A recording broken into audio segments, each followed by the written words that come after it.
welcome to Your Soul Wisdom, hosted by Yiannah Ahmohr Manokas. In each episode, we invite you on a transformative journey delving into the profound mysteries and wisdom of the soul. Join us as we explore a wide array of spiritual topics and sacred practices that nurture and heal the soul, from reincarnation and soul contracts to the enigmatic experiences of womb alchemy and astral travel. Our discussions are designed to enlighten, inspire, and deepen your understanding of your own soul's journey. With Your Soul Wisdom, nothing is off limits.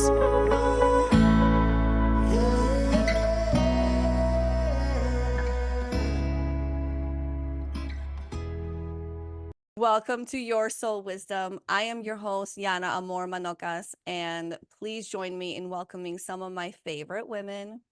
Amanda Kanini Dyer is not possibly, but definitely one of the most powerful and most beautiful souls I've ever met. A multidimensional traveler who specializes in Lightbody activations, spiritual numerology, and quantum energetic healing. Welcome, Amanda. Hi everyone. And then, of course, next is our gorgeous light warrior princess, Lauren Calvert, who is a gifted clairvoyant medium, a soul contract and divine healing practitioner. Hello, Lauren. Hi, everyone. And Rachel, who is a self-made boss babe and powerful entrepreneur, my sister and partner from day one in soul contracts and divine healing. Also my first soul contract reading, which I'm never gonna let that go. Okay. Let's be honest. Rachel, welcome to the show. Thank you so much for being here. Thank you, Yiannah. And last but not least, Kylie K is a psychic medium specializing in past life regressions and soul healing through guided Akashic record meditations. Kylie is lovingly referred to as the Demon Slayer for her unique and fearless approach to converting negative energy. Kylie, we are so happy to have you. Thank you for joining us. Thank you for having me. Okay, enough with the formalities. We are here today to talk about our awesome spirit guides. What do they mean? What do they look like? What are they here to do? What are they here to share with us, right? What's their purpose? And this actually reminds me when I first learned really about what your spirit guides are. And I remember I had a girlfriend, very beautifully spiritually gifted girlfriend, who was staying with me. And we were hanging out in my room, whatever we were doing. And she goes, Yiannah, she goes, do you know how many spirit guides you have? And I'm like, I don't even know what this conversation is. So let's just have it. And she goes, your entire room is filled with them. There are so many. And one of them is your Indian, and his name is Blue Feather. And I was like, okay, that's cool. Great. Can I see him? Can I talk to him? What's going on? And then not too long after, I was sitting with one of my spiritual teachers who is also a clairvoyant medium. And before we even begin our conversation, she goes, I don't know why, but she goes, I feel like I need to give you this. And she reaches across her office and she pulls this out. And she goes, your guides asked me to give this to you.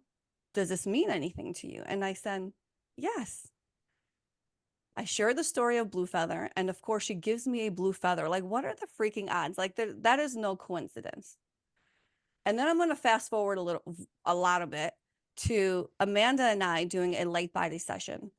And one of the things she says to me, among many things, was that there were, Amanda, correct me if I'm going to say this wrong, either I had part or they were just present, some kind of guide that was of bird nature.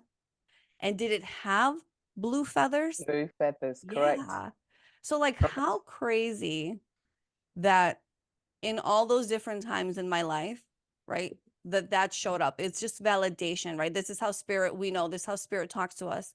We get these signs, we get these synchronicities, we get these things that show us it's not in your mind. This is actually showing up in your life. Follow it, listen to it, use your intuition, ask questions.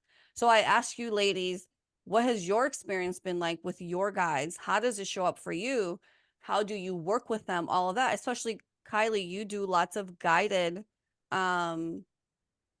sessions where we're working with guides. Now, it's not just an Indian, right? It's also your grandparents, your loved ones, many different types of guides. So let's just kind of get into that, how that shows up, who they are, what they're here to do, and all of that really good stuff. Anybody who wants to kick off? Not all at once, ladies. Kylie's itching. No. Kylie's ready to go. Look at it. The cogs are going. So, you know what's really cool about spirit guides is they can be literally anything that you're drawn to. So, for example, I remember as a little kid connecting to a guide, and he would be represented as a garden gnome. I know, but it was like a really safe space. I loved garden gnomes, I loved fairies, but it was what I connected to. And, you know, you would communicate with this garden gnome, and I believe his name was Frank at the time, because they can come and go when you need them, right? So that's why I think it's so much fun to, you know, and it's funny because you have blue feather. I have a white feather, Yiannah.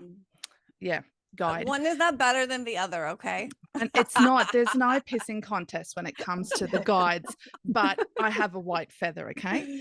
And so we all, different stages of life, we kind of connect to a spirit guide. They can come and go. And a lot of people don't realize that. They're here for a purpose to guide you. Some stay. Usually loved ones are the ones that stay, right? But then if you're going through a particularly, you know, traumatic period of your life, you might bring in someone else who complements that. So I'm trying to think of some other scenarios. If anyone else wants to chime in, please yeah, I was going to say that I 100%, you know, and that is what happens. I think we kind of had that, like a small conversation about that recently on one of the trainings about guides. And so they come in, they can come in for a time, season and a reason, and then they can go. Some will go all the way through a lifetime with you, and some will go many lifetimes with you, and they will always come in. And also, you know, you can change, you know, I talk about team because I consider that we don't just have one guide, two guides, three guides. We have a team of guides that is working with us. And you can sometimes change the members on your team. I know people that have had a whole team change, whereby everybody's been taken out and a whole new team's been brought in, and it's taken them a good while to actually integrate the new team. So it feels like everything's gone really quiet, really, really quiet as they wait for everything to sort of, you know what I mean, mesh and blend, and they get to know what this new energy is. But like I also said, that if somebody on your team, and people may, you know, this, I have said that this has been quite controversial, whereby, you know, somebody's on your team who isn't up to scratch because, you know, they're supposed to be working with you on something and they're just not up to scratch. I think you say, well, you know, you've got to go and they've got to bring in the specialist. Bring me somebody who knows about this or knows what they're doing. Yeah. And then also when you have, you know, for me, what I've realized in this incarnation, maybe I realized it in others, I don't know, but more so because I'm kind of conscious in this one at the moment, this version, is that it's not great having a team or guides that have never had a lifetime here, because the mismatch is crazy. And you know, it's not like their expectations, but how they work or how they actually see things or how they do things with you. And what you were going through as a human in this 3D reality, sometimes they just don't get it, and that can cause a lot of frustration, and it could also make you feel quite lonely because you don't have that connection in a sense of that understanding. And so I don't know, it's important to have somebody around that has at least done this rodeo a few times so they get the density. You know, you hit the nail on the head there, because, you know, people don't realize you can fire your guides that aren't functioning the way they should be. See, you can fire them. And stuff like protection is such a huge thing, right? Yeah. Because a lot of people, when you're beginning, you're apprehensive in this world, exploring the spiritual side, and you want to have a guide who's protecting you at all costs, because you can get yourself into trouble, right? And if they're letting things through, because we all have like a gatekeeper who, like, when I'm doing a reading, I'm talking to someone, they have to be vetted by that gatekeeper. And if that gatekeeper is letting all the crap through, I'm like, peace out. Good luck. You can go bring in someone who's going to help me. Right. So that is so, you know, like I'm not playing. I'm not playing with that, you know. So that is so true. And the lifetimes, you know, spirits are on their own schedule. They're floating around up there having a grand old time. 100%. 100%. And they're like, you can manifest your time now and get stuff done. And I'm like, I've got to get my kids breakfast. I don't have time. What you want me to create right now. Exactly. Or they might say things like, you know, if you're looking to move or buy a house, you know, you will hear, you know, it's coming, it's soon, it's coming, and stuff like that. Soon, like I said, for spirit of your guides, it could be 200 years. It can literally be 200 years. What is that going to do? We don't have that time. I don't have that time. No, we don't have. Don't. No, you know exactly. I mean? Right. But I love that. But, you know, I know once there was this guy who's like, you know, in the field. I can't remember what it was, but kind of like in the field. And I remember one of my friends was speaking to him. It was her first session with him, and she was talking about her guides, because I'd already, in a sense, coached her on how you work with your guides and work with your team. And you don't sit down there and like in prayer mode all the time, you know, kind of like asking, begging.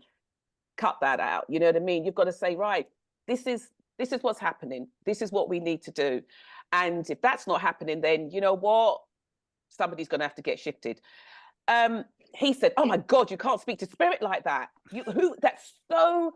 He said, I think he must have said it's like arrogant, it's disrespectful to spirit and all this kind of thing. And I just thought, well, you know what?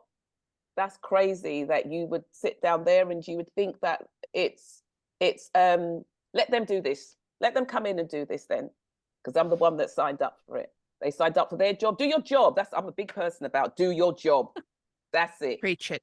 Do your job. You know, I think what happens is there is this common thought pattern of there's specific rules and specific way that things work. That's how we're taught. Like, your guide's meant to teach you. You are meant to learn this way. This is how you tap in. This is how you connect. But when you throw all that out the window, because I'll say there are ways where people are like, just connect this way. I'm like, that doesn't work for me. I don't even know what that means. Like, that's not my thing. And when I literally sit there, sometimes it would get to the point where I would get frustrated and I would just be yelling or crying or screaming literally to myself, to spirit, being like, I just need X, Y, and Z. Can you just show me blah, blah, blah, blah. And that's how I started to learn, not through the yelling, crying, and screaming, but like, that is how I learned. I just got to do what feels right for me to tap in and to connect. Right. So send me the sign, send me that orange elephant. I want to see it today to validate whatever it is that I'm trying to answer in my mind. Right. If I can't hear what the answer is, if I'm not getting it, I want to visually be presented with something that's going to give me a clear yes or a clear no. And the thing is, when you play by your own rules, when you just build your own connection with source and your guides, nothing is off the table. You can get the information you need, but we are so conditioned to believe it has to show up a certain way, and your guides are specific guides, and this is just what it is. Whatever you're given is what you're going to take. And like you guys are saying, that is not the thing. This is your own reality, your own creation. Create the life and guides and team that you want to bring in. That you want. And also it brings up, sorry. Oh, go on. You go. Oh, well, I was just going to say, I was having this conversation with Rachel because for me, you know, I think a lot of people think, okay, well, I need to know my guide's name and what they look like. And, you know, like it's this monk or it's this, you know, whatever it might be. For me, it's never been like that whatsoever. So I see in color. So really, when I was doing years ago, hands-on healing, I would get these blue energies coming into the room. I'm like, cool, team's here, game's on, like, you know, let the healing go, because I felt very supported. I felt the energy, but but for me, they were more like, you know, this glowing lights that I could see, you know, in my mind's eye through my third eye, not actually, you know, physical people named John or Mary or whatever it might be. So I think it's really important to bring up that it's different for everyone. And it actually, it doesn't matter which way it comes through. Like Yiannah was saying, it's like, you know, you have your own way, you have your own language, you have your own connection. So for me, I would say that you know, it's not that I know someone's right here talking to me, but I get those intuitive nudges and I know it's not me. I know it's not me. It's my Right. connection. It's coming through. But I just have that trust that I have the team around me that I need, but I don't necessarily have, I don't know, I've got 5 guides and these are their names and whatever it may be, if that makes sense. I see them more as colors or energies, or I can feel them rather than having that sort of very distinct persona. Persona of it, yeah. Because Hey, what you I know was going what? to say is that one of the things, I'll just throw this in. I was going to say that one of the things that guides that they have in a way that we don't for the most part is memory. That's what they have. They have memory of the beginning of everything, of you, of the plan. That's what they have. And so they have a bird's eye view from where they are. But we don't always have that. We're growing into that. We're growing into dropping the density. And that's the dividing line. And that's it. Do you know something I was just going to throw in there before we think, because it might be, you know, a good thing, that when you have guides that are sometimes loved ones that are passed on and things like that, you know, we seem to think that when they go into spirit, you know, they become this all-knowing, all wise and wisdom. No, like, you know, if they were daft of the plank here, then as soon as they get over, that doesn't actually change, because they're still carrying that same personality. They don't suddenly drop it and become these, like, you know, all wise, all knowing. No, they're daft as a plank on the other side. So just be careful who you incorporate on your team, you know. This is what I was going to ask. It's sort of like, you know, also like just in the most basic level, how do you ladies discern between guides and sort of malevolent sort of energies that are pretending to be guides? Because it seems like a very obvious thing to do if you were that kind of cat. So how do you guys discern? Listen, let me give a really quick answers before these magical beings get in here. Yeah. On a very basic level, the very first thing I will always do is energetically protect myself. I'll bubble myself. I'll say my little prayer, and I'll say, if you are not from source, if you're not here for my highest good, you are not allowed to be here. Get out of my space. And actually, I shared this with you, Amanda, I think. I will actually picture almost like when you think of like that sonic boom out into space, that force that comes out, that force field. I will say my prayer, I'll protect myself, and I will picture that just going out into space. And anything that is not here for me, anything that is here to misguide me or do harm or do anything negative, just gets bammed out. So I feel in my body, I feel like I'm in good presence, I'm in good company, the energy feels good. And now I can proceed to ask my questions, to ask for guidance, and to interact in that way. So that's how, for me, I immediately tap into it. My awareness goes straight to that, because I'm like, I am not letting some kind of shit enter in that door that's going to affect me in any negative way. So let's just get for everything done right away and then connect in that beautiful way. If that is helpful at all. Yeah, beautiful. Beautiful. I think yeah, and it is about that. But in terms of something entering into your space that shouldn't be there, or they can't really get onto your team. So what you might be, if that's happening, what you might be interacting with is other entities and beings that can get into your space, but not necessarily onto your team. So, and that is a massive difference, because you can be working, you can be doing things, and other energies can come into space, even though you've protected your space. But sometimes those energies can be, you know, they could be on the perimeters, or they could be, you know, they can make their energy felt or their presence felt, you know. So that's one of the ways of knowing. You'll feel a mismatch, you'll feel a frequency, you'll feel that something doesn't feel right. You know, even when I'm sort of working, and maybe somebody's, like, once before I was working and somebody's ex-husband came in, and he came in, like, I know this goes away from guides a bit, but he came in, you know, all sort of like contrite, and, you know, and all kind of like, you know, very sad and everything. He'd passed, obviously, and he'd come in very sad and everything like that. And but I didn't know. I didn't know that much about him. But I was like, not quite sure of this energy. So I had said to her, you know, you're like your ex-husband is here. I said, but the question in my head was, why is he apologizing? That was in my head. I didn't say that though. But she just said to me, oh, right, what's he saying? I said, well, it's like he feels like he's kind of sorry. And then it took a whole other thing. His energy just changed. It shifted. Then me finding out this guy was a classic narc 101. Thought he could take over the space, thought he could take over me, thought he could take over the whole conversation.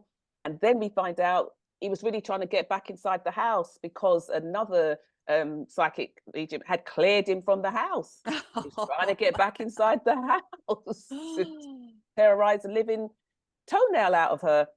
But I was just saying, but you know, I could feel his energy, even though he came with something. He came like, you know, like I could feel his energy. There was something about him that wasn't right. And then he was trying to bully me spiritually. And I just told him, get the hell out. You don't need to be, I don't have to say anything. I don't have to do anything you ask. I don't have to say anything you ask. Oh, he stomped out of the energy fields. Do you know what I mean? And went on his way. But we needed to experience that. And she needed to experience that. Right. And that was the whole process. But that aside from guides, you do feel an energy, and you do know. That's how you know when you've probably got a team that's probably not up to scratch, you know.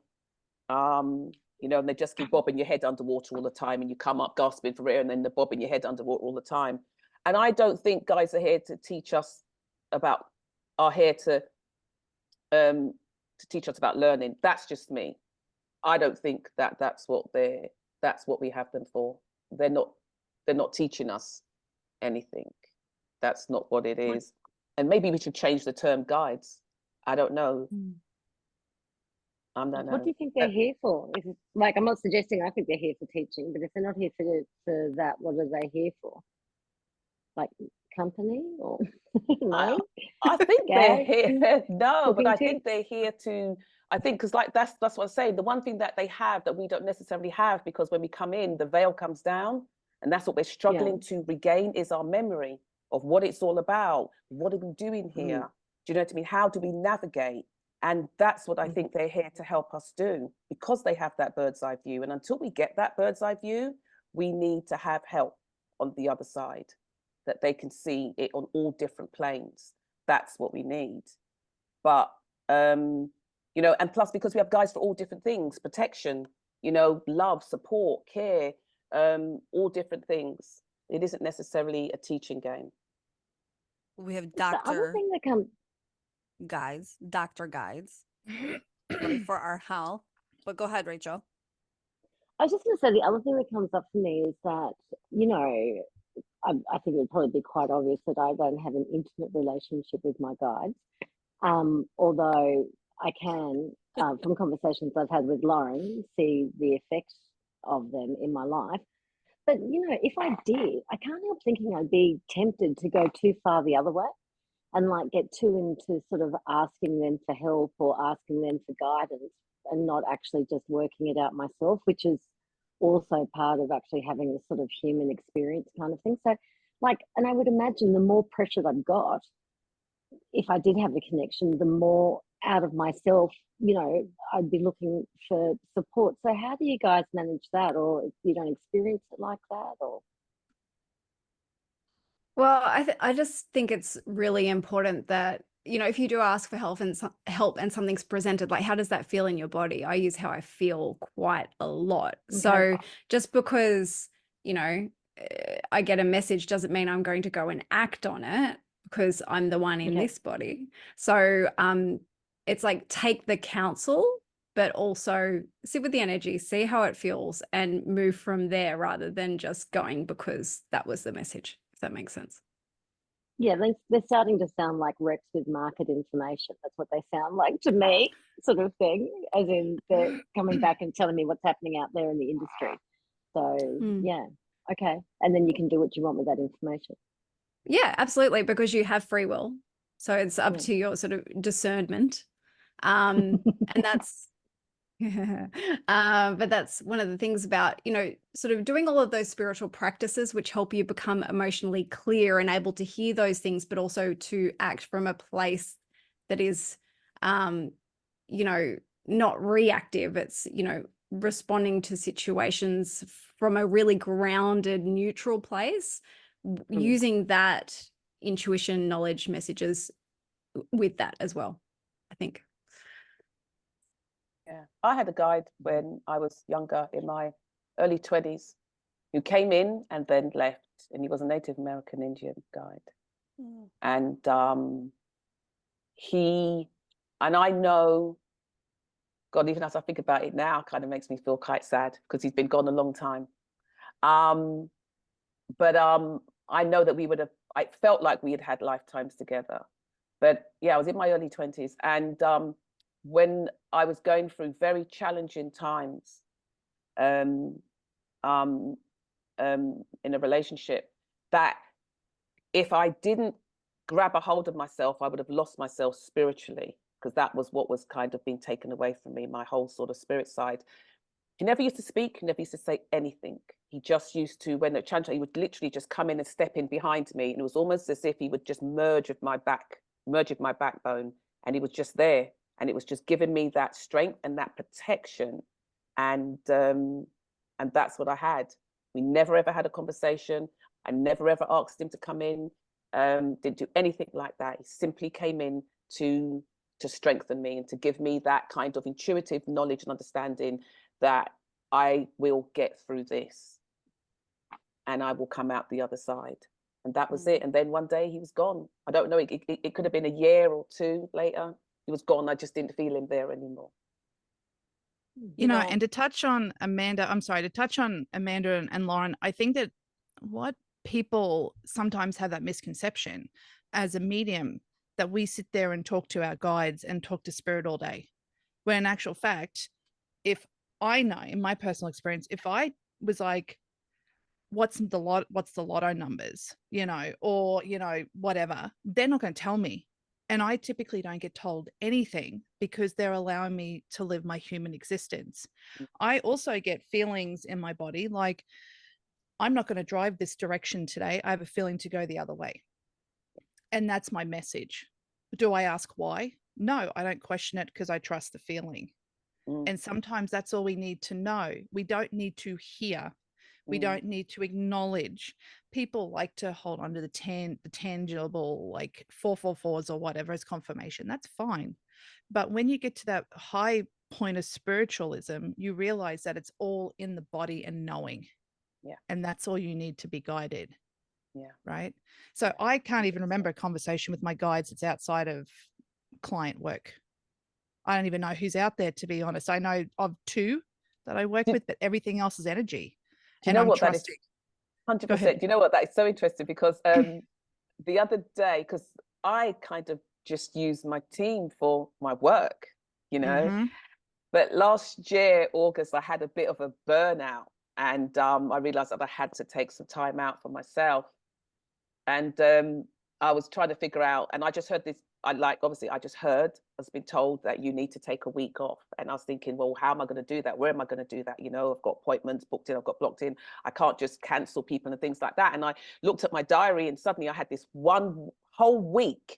I don't know how I had not booked anybody into this whole week of August. And I thought, my God. So because I usually talk to like my right side, that's where my information comes in. And I kind of went, okay, I get it. Thank you, I get it. So I just blocked it out. Fast forward to March this year, I had a reading done.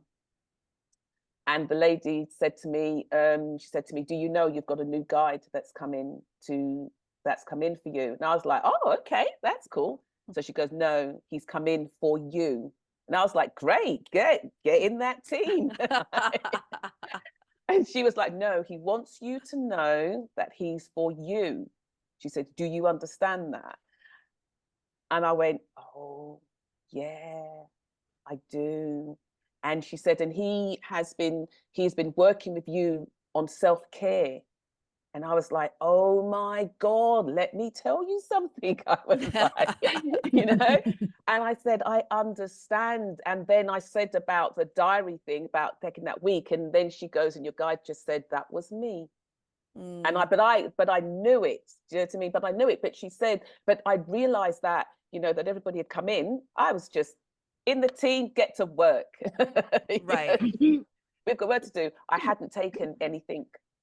I hadn't taken the time. I can't tell you the last time I had a conversation with my guides about me or about anything strange.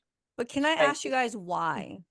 Why? Yeah, And there's good no right question. or wrong, but why do you only have conversations for your clients and for work and not in your life? Even if it's a simple like, oh my God, this is how I'm feeling today, or what's going on in your life, and just engaging. Why is there that cutoff? Well, for me, because I got aware very quickly, as Kylie said, they weren't going to give me the lottery numbers. So yeah, you know.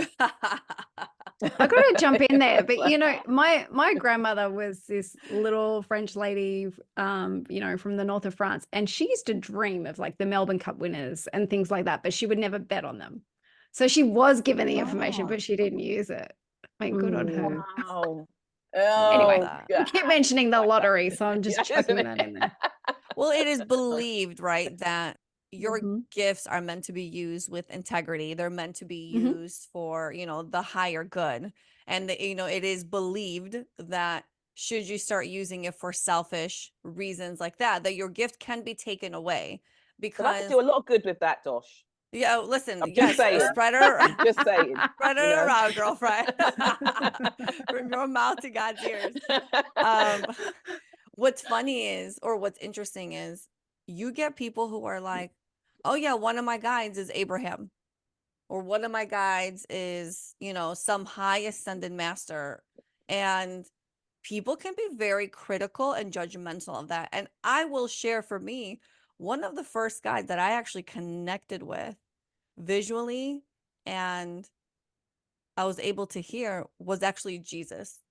And I know that sounds, maybe people listening will probably think, okay, lady, who do you think you are?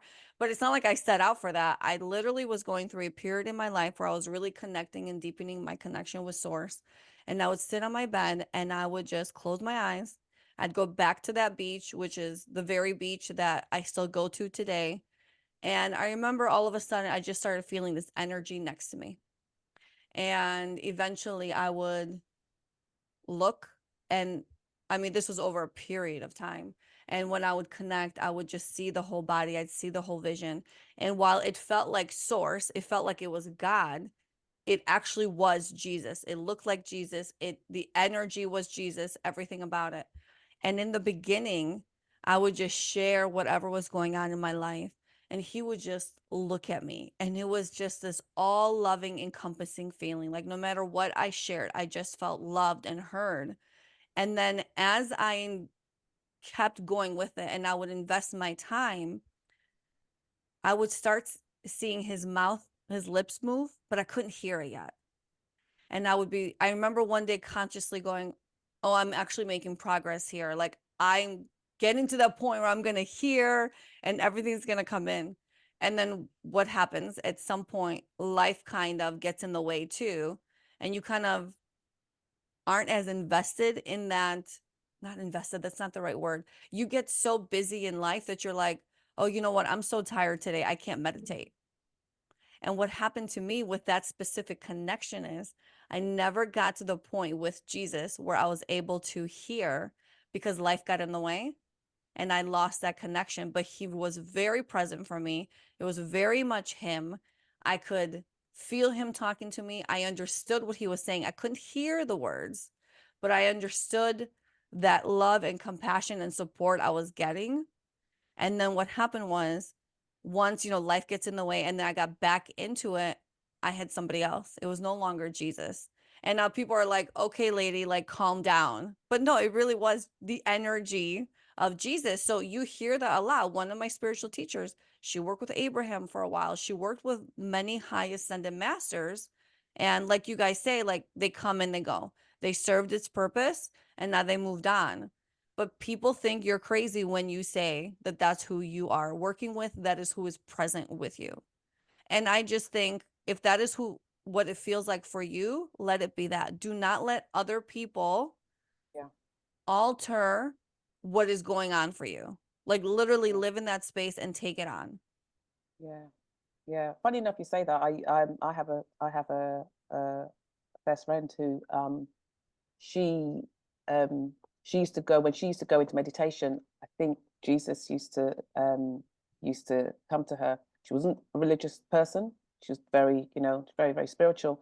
But she used to walk and talk with him, and she used to do that as well on the beach. So I don't know if there's something to be said for that beach walking. Well, right. And there's also that, is it a poem? Yes, about the footprints. The footprints where Jesus is actually carrying you, because there's only him. one set of footprints on the beach, and it's because Jesus was carrying the person. And that is such a beautiful poem. I remember my mother had it in the house when we were kids. Listen, I'm Greek Orthodox by birth, right? I was baptized Greek Orthodox, but religion wasn't really a thing. I don't consider myself religious at all. And so for Jesus, I was never connected to Jesus in that way, me personally.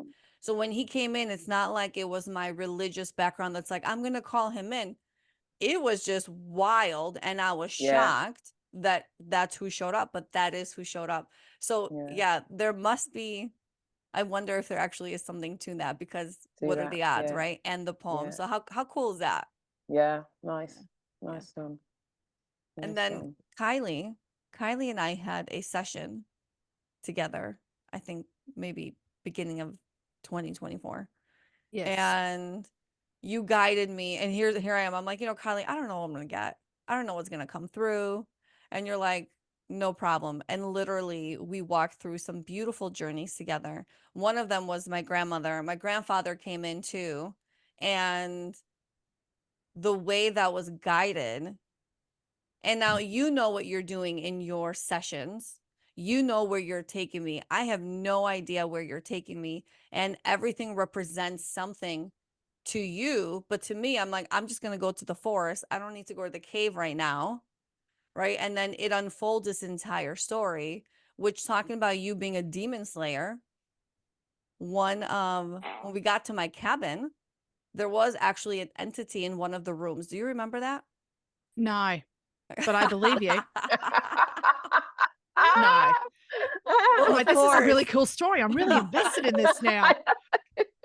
Tell me more. Well, you were guiding me through my cabin. Mm-hmm. Okay. And we were going from room to room. And in one of the rooms, I walked in, and I remember as I walk in, there's this big, beautiful window in front of me. And there's like a chest, a drawer chest to my right. And to the left, you said to me, is there anyone in the room? And as I looked to the left, there was a closet over here. And all of a sudden there was this dark energy. And you had walked me through, before we even got into session, which I know you do with all your clients. If we do encounter, I think the example you gave was like, if we see an eyeball on the floor, that is okay. We could just keep it going. There's nothing, it's a protected space. I got you. If you feel a negative presence, I got you. Like, don't worry. And so I remember walking in, and as soon as you're like, is there anyone in the room? I immediately go to my left. I see this closet, and I see this dark, it was like the shape of a body. And it was this dark energy. And as I'm now standing in the back corner of the room, it just charges at me. And you were like, your slaying came out, and you're like, okay, girlfriend, I got it. What is happening? I got you, like this whole thing. And I felt it come and try to attack me physically. I felt like like the energy and the hands were around my neck, but I didn't feel like I was in danger. I didn't feel like this was really going to actually harm me. And what we found on top of the drawer, the chest, was this massive sword. And you're like, girlfriend, this is your sword. This is what you're going to use. This is how you're going to like get rid of this energy. And the energy, we got rid of it, right? And then so I'm going to tie in this sword and how this all works out. So then I'm talking to Amanda one day, and Amanda goes, we were talking about something, and I mentioned the sword with you, Kylie. And Amanda's like, oh my God, have you talked to Lauren about her sword? And I'm like, Lauren's got a sword? Like, it was like this whole thing. This is like the wildest All conversation. got swords. So Yes. then Amanda's like, yeah, you got to ask her. So here I am, me, Lauren, and Rachel are having this conversation. And I'm like, oh, Lauren, I have a sword. I heard you have a sword. And did you get your sword from Amanda or? It came out it came out in Lightbody. It did. Okay.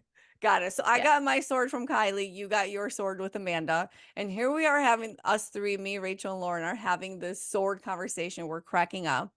And then Lauren had ordered a pair of earrings.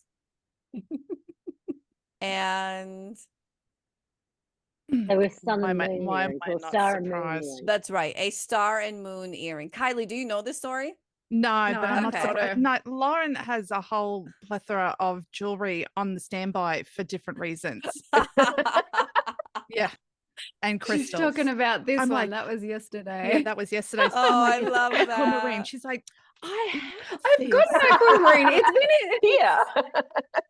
It's been in the box for a year waiting for me to talk to you. Oh, Yeah, I anyway, love that. continue, sword. Yeah. Well, yeah, so we're having this conversation, and then obviously unrelated, Lauren, you ordered a pair of earrings, which was the star and moon, a star and Star moon. and moon, Okay. yeah. And then days later, Lauren gets her earrings in the mail. And do you actually have, you don't have the earrings I with do you, right? have them. I'm just Okay. gonna turn my Yes, screen off while I get go, them. okay. I'll come back. So Lauren messages us and she goes, you guys, I got the earrings. And what do the earrings look like? They are two swords. Look at them. What? Look Stop at that. this. They're swords. She was I know. accidentally sent They could have sent them in swords. gold though. I like gold, but yeah. Wow. But like, what are the when in your life have you ever I almost received? wore them tonight. Yeah. You know what? It would have been perfect too. But next time, I there'll be know. another time. Didn't But when in listen. your life have you ever encountered something like that? So that is very intentional. That is very And there much. was actually, there was No. one more thing, right? Because Rachel and I were on a call and I'm like, I'm going to pull a card. And then I that's pulled out right. the sword. It was the silver This is for sword, me. which, Mm. yeah. Mhm. Yeah. So Yeah. interesting. Which is We're all so connected by crazy. swords. Right. So this is like very guided, like, okay, ladies, pay attention. This is symbolic. This means something. This is bigger than just this random, like, oh, you happen to get a sword and I happen to get a sword. Rachel got her sword card and then you Like get a these week sword earrings. apart. Yeah. It's just wild the way it all comes together. But that is what happens when you actually start paying attention and realize everything is always shown to you. Mm. We just don't realize or tap in or connect the dots. We're like, oh, okay, Yeah. whatever. But it is a thing. So it's Yeah. just so wild the way that all played out. Yeah. Yeah. Yeah. I always say that when you step into a particular space or there's a particular thing that you are looking to maybe see, feel, or have happen, once you've done the work, once you've done the asking, look for evidence, look for evidence of it showing up. What we very often do is that we just think, well, we've asked for it, and then we just go about and we just move on and we just get on, and we don't realize that in that space and place, sometimes you can be setting up the resistance to it, but look for evidence of it showing up. And it's not always as you expect. Right? Yeah. 100%. 100%. And it's interesting because I did have a call with Kylie yesterday and I always seem to be able to pull her into a session, into a channel. Right. So she's like, okay, we need a crystal. She's like, an aquamarine. And here I am rummaging around my crystals. And I'm like, hold on. This little baby, Oh. I ordered it literally almost a year ago. And it's been sitting in the box on my desk. And I've been like, maybe I'm meant to give this to someone. Like, why did I'm not wearing it? Why did I order it? And then she goes, aquamarine. I'm like, got it. So here's what I made earlier. Right. Okay, I have a question. because right, people, the common thing is, well, okay, how do I get in touch with my guides? So with everyone's experience, is there a very common, very simple way that you teach your clients or share with your clients on how to actually connect in a way where they can understand and actually feel what's going on and want to continue that connection? Any tips, tricks, any of that? Well, one thing I wanted to say before, and I actually can't remember if I said it or not, and I'll get back to your question, Yiannah, was that, sometimes you ask for something and things happen and it's not exactly the way that you expected, but it actually is. So don't just be looking for the one thing that you're asking for. Pay attention. Notice what you're noticing to all of the things around you. Yeah. So pay attention. It may not come the way you thought, may not come from the person you thought. It might happen in a year and it might happen tomorrow, but there are so many different things. So just pay attention to everything. Personally, for me, it's about getting rid of the noise. So it is having the space, having time by myself, having time to ground and having the quiet. And the way that I sort of speak to my clients about it is just, it's like building a relationship. And I don't necessarily say to build a relationship with your guides. I'm like, build a relationship with yourself, build a relationship with your higher self, your spirit, your soul. You can hear it. So for me, it's about getting quiet, removing the noise. And that also means the emotional noise as well. So, if you're stressed out, if there's stuff going on, okay, we need to deal with that. There might be some healing, there might be some exercise, there might be some, whatever it is. But it's about allowing the space to develop the relationship, whether it's with yourself or your guides, just like, you would with a friend or anyone in your life. Yeah. Reach it. So I absolutely agree with that. And I think that, sorry, I'm trying to, there's 6,000 things going on and it is 4:00 in the morning. Well, just to clarify for everybody, our time zones are crazy. Yeah, we have crazy. The UK. So what time is it in the UK right now, Amanda? 12:02 p.m. midday. In the afternoon, midday. yes. And then in Australia, for you ladies, it's 9 for me. 9 p.m. PM. And okay, is it 8:30 for you, Rachel? Yeah. Yes. And then for you, Kylie, it is 4 a.m. For me, it is 6 a.m. So literally this talks to how much we love talking about spirit, talking about energy, being in the presence of other powerful women, and just creating that community where you're like, I'll get up at 4 a.m. I'll get up at 3 a.m. and do my hair and be fully present and engaged. I don't even care because it just means so much. So, okay, now that we're done with that, Kylie. Yes. So starting out, you're completely green to this and you just want to connect to something that makes you feel good. And that's exactly where I would start. I would start with having, like Lauren said, reducing that noise down, just connecting with yourself, giving you that self-care, that space, that permission to know that whatever is happening, you are protected. Can't stress that enough. It's not about a lot of people get caught up in the rituals of stuff. They have to sage, they have to have all these tools with them. But actual self, as long as you have intention, you are good. So I am coming in protected. I trust that I'm protected. I know I am protected, and so it is. That is all you need. That's all you need at the end of the day. Like Lauren's crystal aquamarine, it's just a symbol. It is a container, but she is the one who's activating it. She's the one who's is the battery for it, right? So it's just about knowing. It's about coming in going, I need confirmation. I'm at a crossroads. I need some guidance.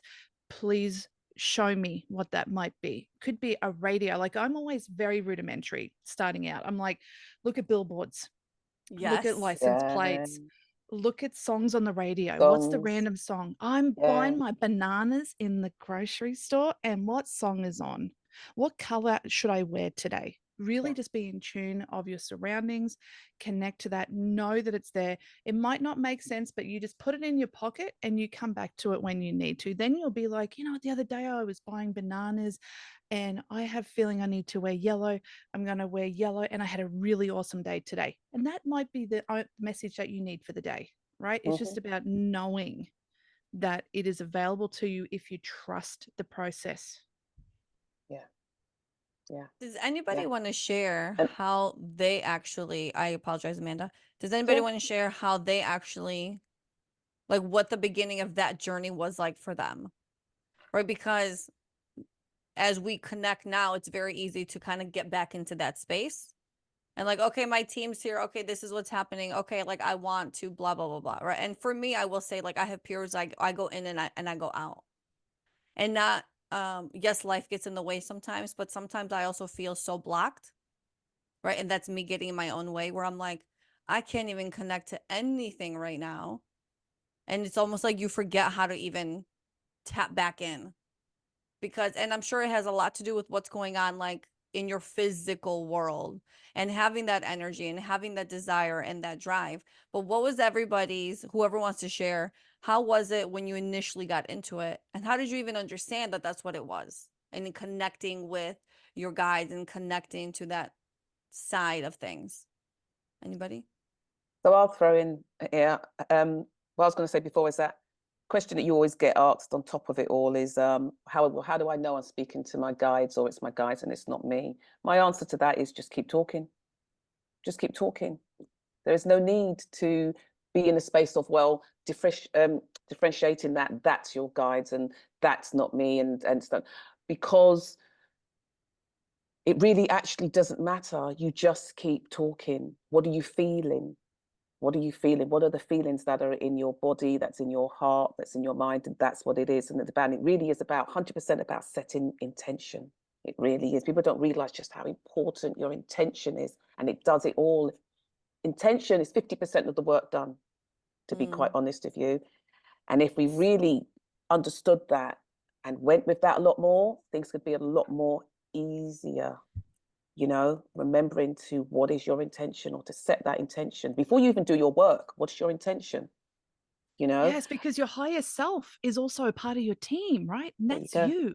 Yeah. Right. Yeah. Preach it, It's Amanda. beautiful. Preach. Yes, you said it. Well, I don't know. It sounded better coming from you. But yeah. Like, But on the intention piece, can I just jump in on the intention piece for a second? Because I remember, and I'm going to go back to crystals, but I remember, like everyone says you could, I know, like I do put my crystals out in the full moonlight, and, I do have sage and all those things, but I'm like, but I can just clear this with my mind. Like, there you go. I'm just like, but I there know I can go. I know I can do that. I don't know why I know I can do that, but I know I can do that. Like, Right. I can just clear it. But that has been taught out of us. That has been taken out of us via our DNA over time, over years, over eons. That has been pulled out, grown out, weeded out, blocked out, stamped out, experimented out. Do you know what I mean? So that we, all power goes elsewhere. It goes elsewhere.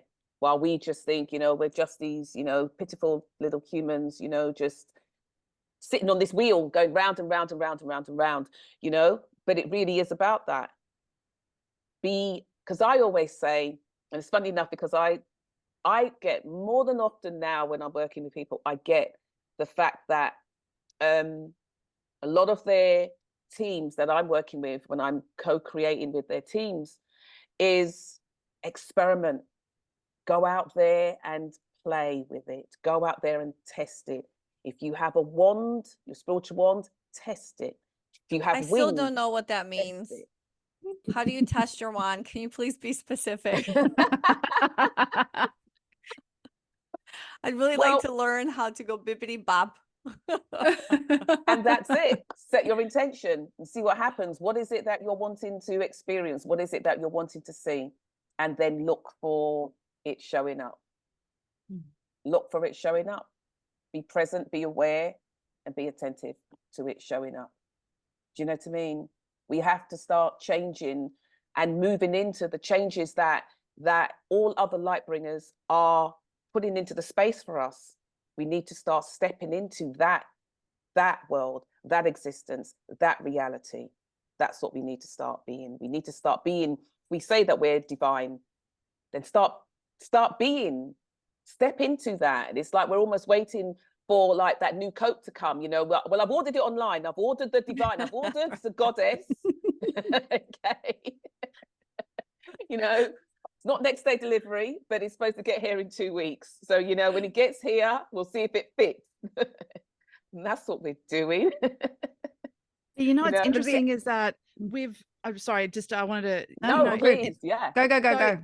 It's funny because like back in the 1800s, witchcraft was such a phenomena, and that was the power, right? It was the hoogie boogie. It was you could take down whole crops and whatnot. As we've evolved, this is the new age now. We don't need the spells, the herbs, the crystals, the rituals to put intent. It's now just a simple, I am going to have a good day, and so it is, and boom. I don't have to do a cauldron anymore, right? Because we hold the power of that. But that's interesting too, because when you talk about those things that were happening in the 1800s, like having all the props and the whatever, you know, it's interesting because that's very three-dimensional, you know, they're physical things. Whereas now we're sort of shifting into a different reality, which is more fifth dimensional. Like I set the intention, I create with my thoughts, you know, and I don't need a physical thing to make that happen. Isn't that But when interesting? you're learning stuff as well, and you're getting into this realm and this world, we still need the crutch, We need of it the to start. physical We still need to it. start, and then then the power comes with then Yeah. separating from it and Yeah. knowing and trusting. And I get that. I get that. Back in the day when I was younger, we used to, you know, you used to work with like altars, you know, you set up your altars, you have your crystals, you'll have whatever, you know what I mean? You know, I used to have like my crystals, I used to have like the Myrrh King and the Myrrh Queen on it, because I loved working with the sort of water elements and things like that on it, and all that type of stuff. I'd have incense on it and everything. But if anything was happening in my day, I had to wait to get home to get to my altar to pray. Yeah. Right. Yes. So crap's raining down, and it's like I've got to get home to my altar. I've got to get to that space, because that was where all my energy was focused. It wasn't in. But now you can teleport there, right? Like you can just travel. Well, now, now you can. Oh God, yeah, now I can. Didn't know that back then, but now I can. But what I didn't realize at the time, and even though as I got older, you know, my brother and I, one of my brothers and I, we were very close, you know, I mean, spiritually. So it was the same. And he's always gone on with the altar, you know, and he's got his Bible and his altar and his, you know, and his, you know, and I got to a point in my life whereby I thought, I don't need that. I don't need that space. I don't need to have it or my energy focused there. I am the walking altar. It's me. It's me. And that's what I had to realize. I am the wand. You know, that saying that you are the whatever that you've been waiting for. Do you know what I mean? Or you are the divine, you are the goddess, whatever it is that you've been waiting for. But it's me. You know, I used to get so mad with God. Everything, my guys, everything. Like, I don't understand how I've come here without my tools. Where's my tools? Don't know how I came here without my wand. I don't care. A broomstick, every licking thing. Where is my stuff? Do you know what I mean? Till I realized that I am that. Yeah. I am that I am. I am all of that. Yeah. So now I travel. I don't need my broomstick. Yeah. I don't. You know, it's very Hanging up much on the wall, but I don't need it. No, it's very much like when people don't be afraid, people. Don't be afraid. It's very much like when people say you need to connect to source, to connect to God, you have to go to church. Yeah. And it's like, I remember being very young going, oh, I can talk to God wherever I am. I don't need to be in a church. And this is not to take away from anybody that is their thing. Listen, I have gone to a spiritual church for many years, and I know that I don't need to be there. For me, it's not connection to source. It's that community, right? Where you're building those relationships and friendships. But I remember one time, this was maybe a few years ago, my mother had joined this like Greek adult group, and they would just get together like once a month or something, and they would just talk about whatever. Very similar like us, right? We get together and we're like, what are we talking about today? And we just share. And then one time they started saying, well, when you connect, like who do you go to, right? Because, you know, people go to saints, they go to all different stuff. And my mom goes, well, I go straight to God. Like, why would you not go straight to source when you have the ability to do that? And they looked at her like, who do you think you You are are. to Yeah. go straight to God? There are many other beings you have to go to and talk to them, and they will talk to God and get back to you. And get back to you. Yeah. And my mother, she called me right away because we talk about this stir fry. She goes, this is what just happened to me. She goes, and they, like some of the people in the group, they just completely, it was almost like energetically just cut her off. And she goes, I am like shunned from this group because I said that I go directly to source. And we were just like, you know, and in her mind, you know, she's of that, she grew up very old school where there were these rules that you kind of set in. And she's like, you know, Yiannah, you know, do you think I'm doing something wrong? Like, it doesn't feel like I'm doing something wrong. And I'm like, here's me being the mother to my mother. Do not let anybody take that away from you. Yeah. Nobody. Because if I truly believe if we were not meant to connect in that way, we wouldn't have the ability and the gift to be able to connect with source in that way. Right? Do we know all the universal secrets? No, we're never going to know until the day we cross over, right? And then maybe not even fully then. I don't know because I haven't crossed over that I'm conscious of. But you connect with whatever feels right for you. Nobody can tell you how and when and what donation you have to make at the door of the church to have a conversation with source. You Right. do it yourself. You And show so, up for you. in a way, you've answered your question. You've answered your question. And because your question was like, how do you make that connection? How do you do it? Do you know what I mean? And that's it. Years ago, I used to say, and this was controversial then, and it might still be controversial now. I used to say to people and friends, I used to say, stop praying and start having a conversation. Start having a conversation, whether it's with God, whether it's with your guide, start having a conversation. Yeah. And it's like, oh, you know, that's not how you treat you know what I mean, stuff like that. And so shortly after that, about a year or so after that, out came Conversations with God, Neil Donald Walsh. And that book I fell straight into because this guy was speaking my language at the time. And you know, at the time, his book, they considered to be blasphemous. Of course. Oh, as much as it copped a lot of fanfare in a good way, it copped a lot of negative stuff as well. Because people said, what are you talking about? Talking to God like he's just, or talking to the divine, or talking to whoever it was you talked to. And it was crazy.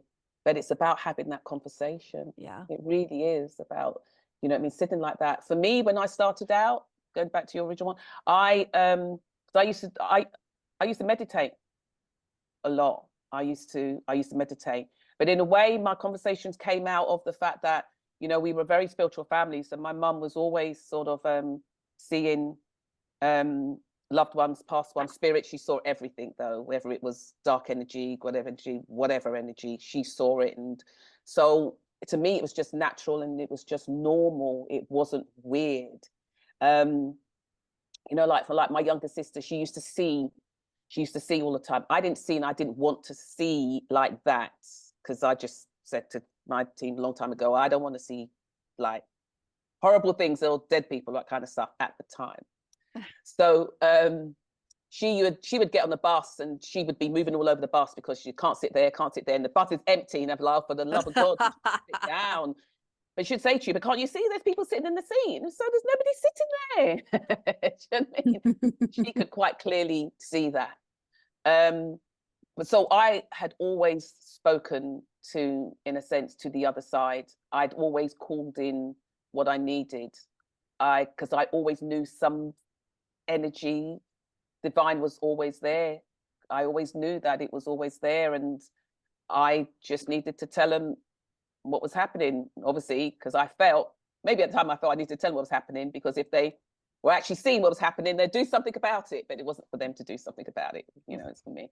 But I was always talking.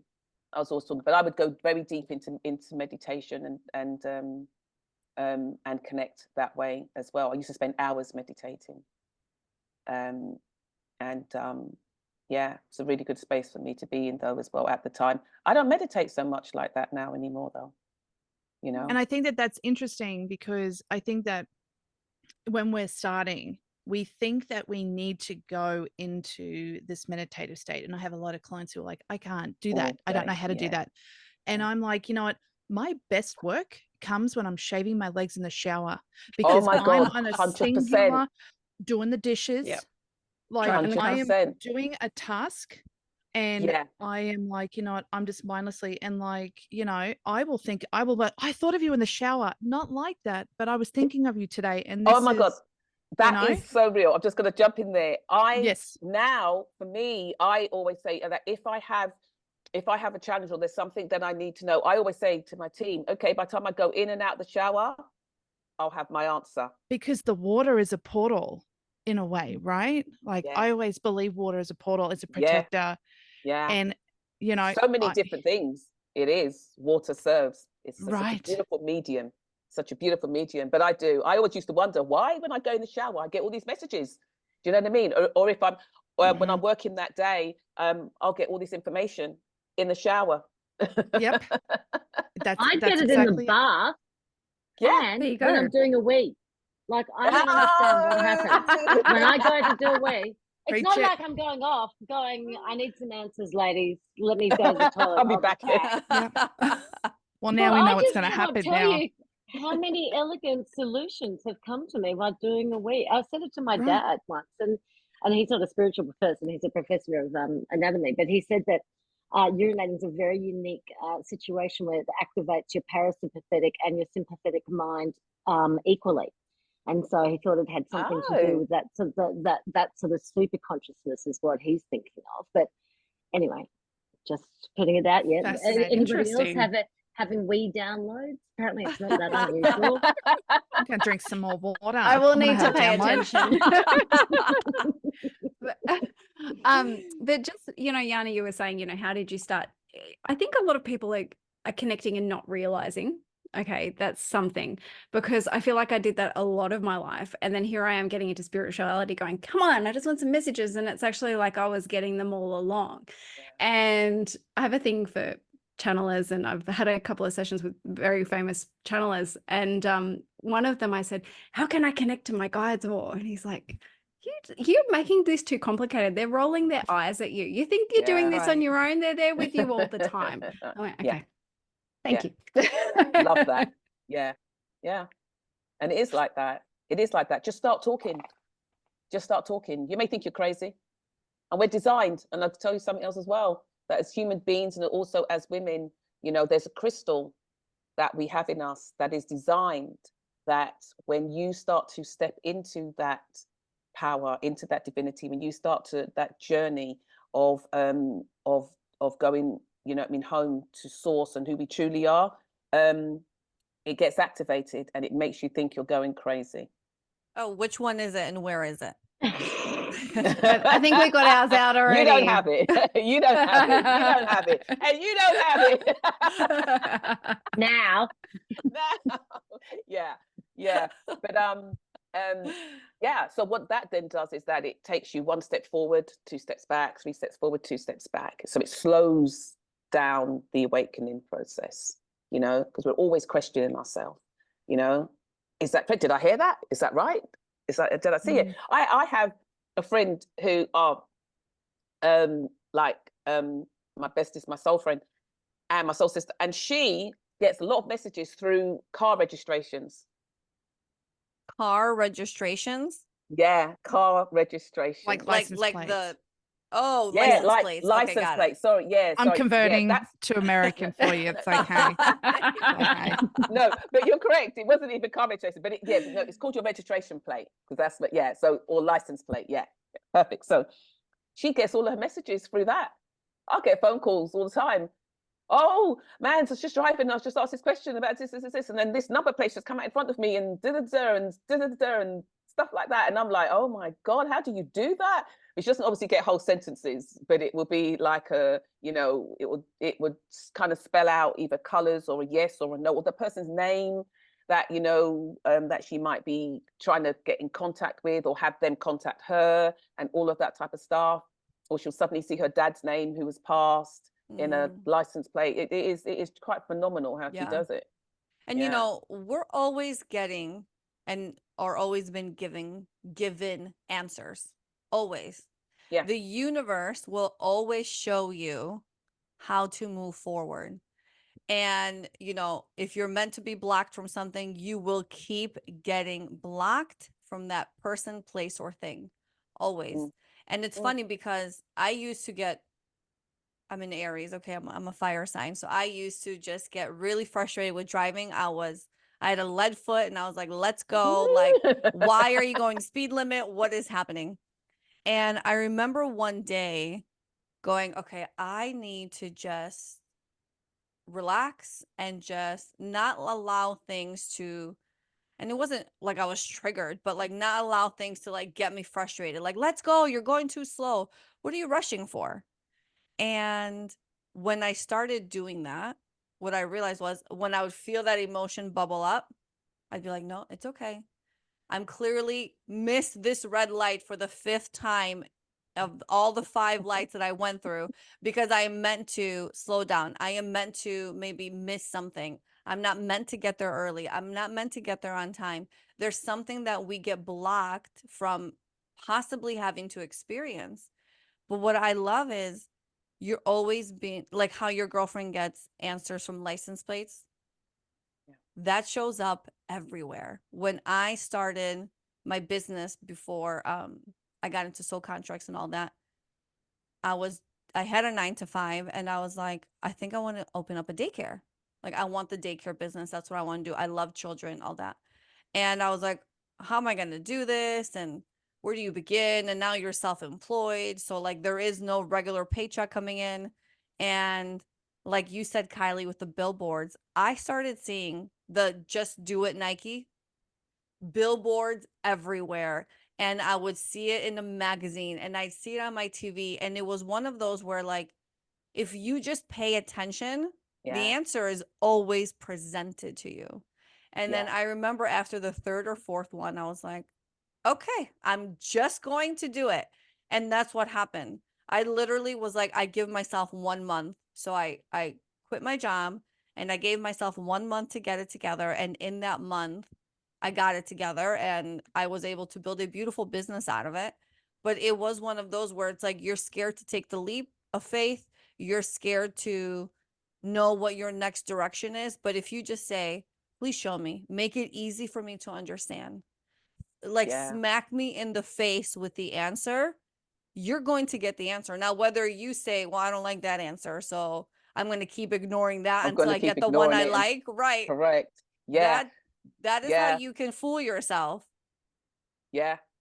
So me, years ago, when we were first initially getting married and we had found the venue, I had ordered my dress, we were good to go. And then we had to postpone the wedding. And the morning that my husband had a conversation with me then about, you know, I was heading home because we lived in 2 different places at the time. We hadn't yet moved into the one household. And he said to me, you know, I think we're going to have to start thinking about, we might have to postpone the wedding. It was for like personal reasons than that.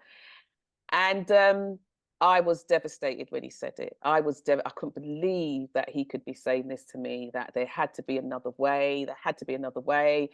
And I remember getting in my car and driving home that day. When I tell you, I was devastated. I didn't really know, what does this mean?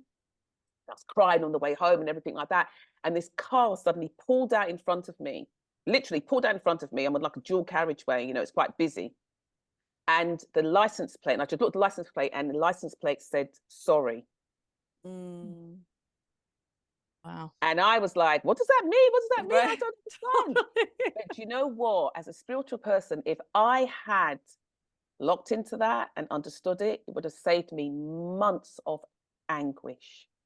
I thought I was going mad in those months whereby that led up to making the final decision of putting it on hold. And but I saw it. That was that number plate, and it said sorry. And if I just locked into it, I would have known, okay, cry, do everything you need to do, give yourself 24 hours or 48 hours, and then you're going to have another plan. But I didn't. I went through months, and that was from July to October, where I thought I was losing my mind. You know what I mean? And now I look back, and I think it could have been a done deal. Yeah. Could have been a But done deal. that what you're doing is you're making a really good point about the fact that just because you can connect, just because you see the sign and it's clear as day and you say, okay, I accept the sign, that still doesn't mean that you're not going to hurt, that you're not going to have those human experiences or kind of like fall off the wagon, if you will, where now you're like, I can't even tap in, I can't connect, I don't want to see the signs, I don't want to connect the dots. I am just going through this human experience where I'm devastated. Been there, girlfriend, done that. And for me, when I'm in that moment, I can't think of anything else except working through that. And it is such a deep, deep pain and hurt, and like this, which ultimately leads to this huge surrender where you're just like, well, it did. But I went through, like, it was, but I had got the signs, I'd got the answers. I already knew that it wasn't going to happen. I knew it wasn't going to happen. I look back now and I'm glad it didn't happen, because the venue that we had chosen was a shite venue. We did it in a beautiful place. We did it in the original place I originally wanted it in. So it was great. But you know, everything turned out as it was supposed to. And we did it in a fantastic year as well. But I knew then, but it would have saved me a lot of anguish. And can I add something into that as well? I think once you recognize this is a sign that is for your higher good, always give gratitude for being open to seeing it, because that gratitude just breeds the abundance, and it breeds more signs coming through. I'm open. Thank you. Thank you for the parking spot. Thank you for the postponement.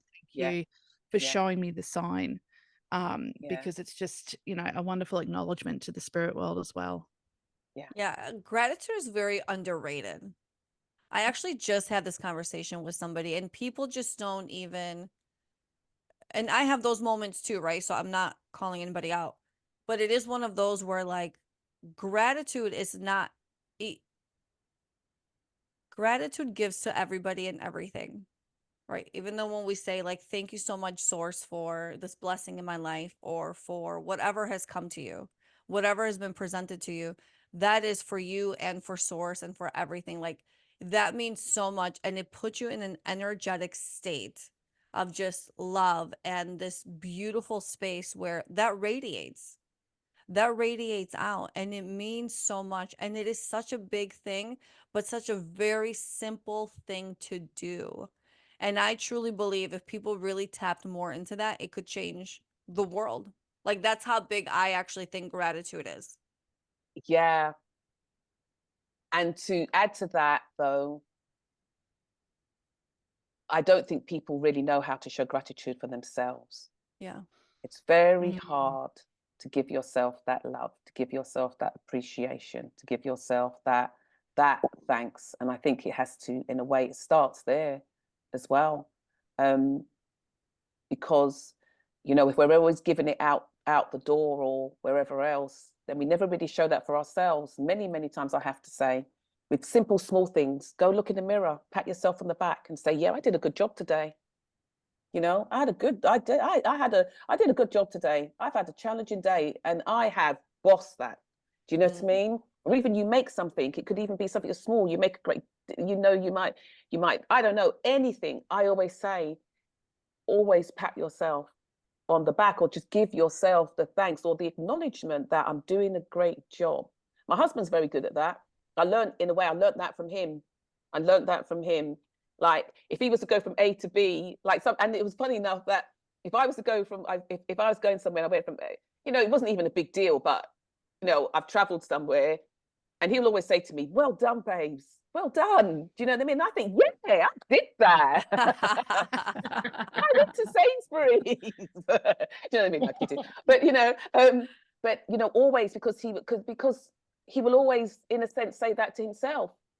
Or he would always look in the mirror and we joke about it and we laugh about it. But if he's looking sharp and smart, he'll say, "Yeah, looking good." I won't say his name because he'll freak out. I'll say, "Yeah, looking good." And that when I was doing training years ago, I was doing the Louise Hay training. We did this mirror exercise. Do you know how many people you come across that cannot look at themselves in the mirror? Right. Even though, and they can't actually look at themselves. They can't do it. They can't show themselves any love, can't show themselves any gratitude. They just can't do it. The mirror work was one of the hardest exercises that we did. Even though people look in the mirror every day, they're looking everywhere else. We had people that would just break down and just cry because they could not actually look at themselves and give themselves that love or that that gratitude that, we're here, I'm doing a great job. Do you know what I mean? And so, yeah, gratitude is a huge thing. It's a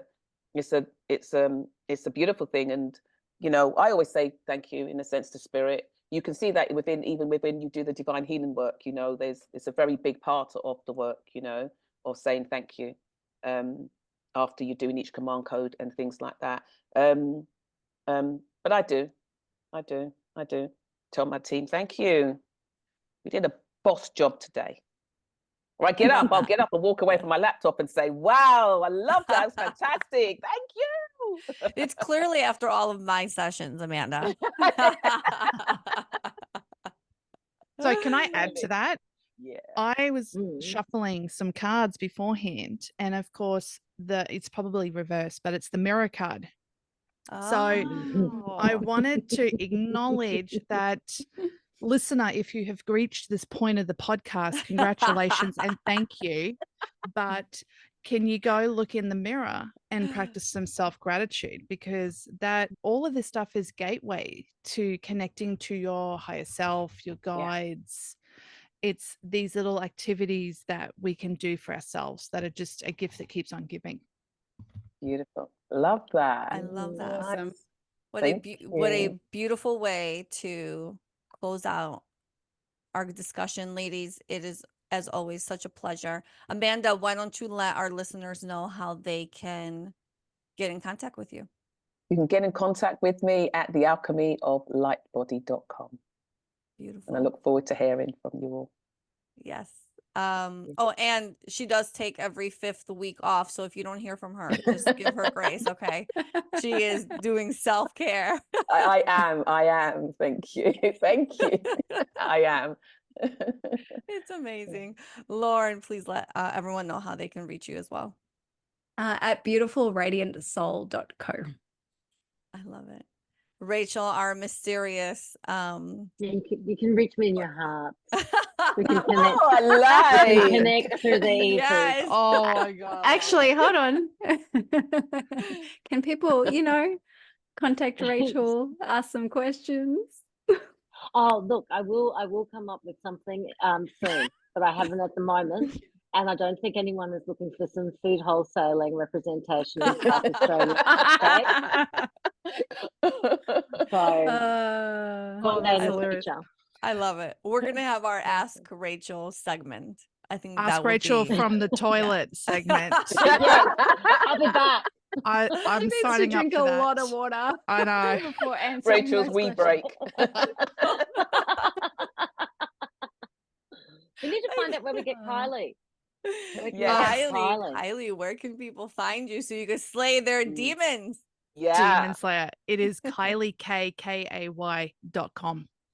Beautiful. That's awesome. Thank you so much, ladies. As always, everybody, thank you for joining us today. It is our absolute pleasure to have you be part of the conversation and into our beautiful, crazy minds and sharing what we have to say. If you have anything that you'd love to for us to talk about, or you want to share any questions, comments, leave them below. We appreciate you and we look forward to seeing you again next time. Thank you so much and have a beautiful day. Bye.